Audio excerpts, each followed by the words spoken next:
Summer holidays వచ్చే వరకు పిల్లలతో పాటు మనం కూడా వెయిట్ చేస్తాం. హాలిడేస్ ఎప్పుడు వస్తాయి అని చెప్పేసి. వన్స్ హాలిడేస్ వచ్చాక అయ్య బాబోయ్ స్కూల్స్ ఎప్పుడు ఓపెన్ చేస్తారు, పిల్లలు ఎప్పుడు స్కూల్కి వెళ్తారా బాబు అన్నట్టు అనిపిస్తుంది. అండ్ వన్స్ స్కూల్లో ఓపెన్ చేశాక పిల్లలతో పాటు మనకి కూడా పరుగులు తప్పవు. మీకు ఇలానే అనిపిస్తుందా? వన్స్ స్కూల్స్ ఓపెన్ చేసేసాక ఇంకా వాళ్ళతో పాటు మనం కూడా కుస్తీ పోటీలకి వెళ్ళాల్సినట్టు ఉంటుంది. ఇంకా బుక్స్, బ్యాగ్లు, షూస్ ఇవన్నీ ఒక గొడవ అయితే మళ్ళీ స్కూల్స్ ఓపెన్ చేసిన దగ్గర నుంచి క్యారేజెస్, బాక్సెస్, ఇంకా హోంవర్క్స్, ఇంకా డైలీ రొటీన్ అనమాట.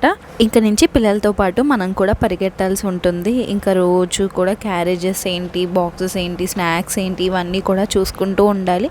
అండ్ మా చార్విక్కి స్కూల్ ఫస్ట్ డేస్ కదా, కొంచెం వాడు చాలా థ్రిల్లింగ్గా ఉన్నాడనమాట. మనం ఎంత ఫస్ట్ డే స్కూల్ ఓపెన్ చేసినా కానీ మంచి రోజు చూసుకునే పంపిస్తాము. ఎల్కేజీ టైంలో అంత తెలియదు కానీ చార్విక్కి ఇప్పుడు కొంచెం బాగా తెలుస్తుంది. ఇప్పుడు వాడు యూకేజీకి వచ్చాడనమాట. సో వాడు చాలా ఎక్సైటింగ్గా ఉన్నాడనమాట. స్కూల్కి వెళ్ళి ఆ బ్యాగ్ ఇవన్నీ కూడా కొత్తవి కదా, మళ్ళీ వాడు కొంచెం ఎక్సైట్గా ఫీల్ అయ్యి చాలా హ్యాపీగా ఉన్నాడు. వాడికి అవన్నీ నచ్చాయంట.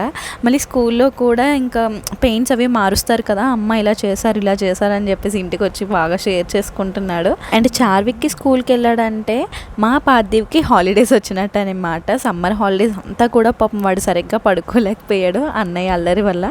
ఇప్పుడైతే మంచిగా పడుకోవడానికి కొంచెం టైం దొరుకుతుంది.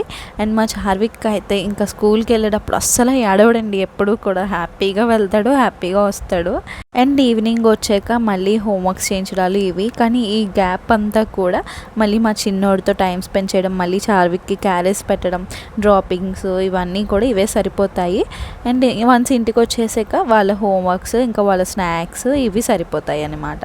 సో మీ ఇంట్లో మీకు ఎలా ఉంటుంది నాకు కామెంట్ అయితే చేసేయండి. వీడియో నచ్చితే సబ్స్క్రైబ్ చేసేయండి. Thanks for watching. Bye bye.